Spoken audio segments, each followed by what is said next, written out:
నమస్కారం. మతం మారితే మనకొచ్చే నష్టం ఏమిటి అని హిందూ సమాజం ఉదాసీనంగా వ్యవహరిస్తుంటుంది. కానీ నా దృష్టికి వచ్చినటువంటి ఒక సంఘటన మనిషి ప్రవర్తనలో ఎలాంటి మార్పు తీసుకొస్తుందో చూశాను నేను. ఒక ఉన్నత ఉద్యోగస్తురాలు రిజర్వేషన్లో ఉద్యోగం పొందింది. తర్వాత మతం మారింది.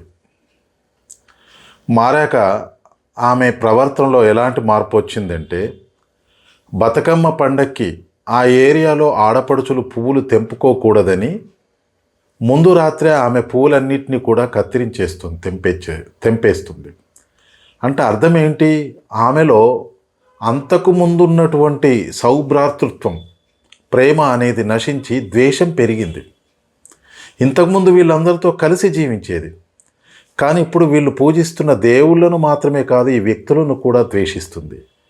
నిజంగా మతం మారాక మానవత్వం విలువ మారిపోతుందా? మానవీయ బంధాలన్నీ అంతమవుతాయా? మరి అలాంటిది మతం ఎలా అవుతుంది? ప్రేమను బోధించాలి కదా మతం. ద్వేషాన్ని పెంచేది మతం ఎలా అవుతుంది? అలాంటి మతాలకు వెళ్ళకపోవడమే ఉత్తమం.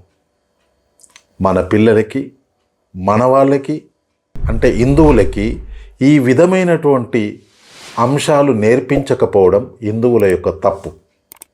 ఇది గ్రహించాలని చెప్పి మీ అందరికీ మనవి చేస్తున్నాను. జై హింద్, జై భారత్.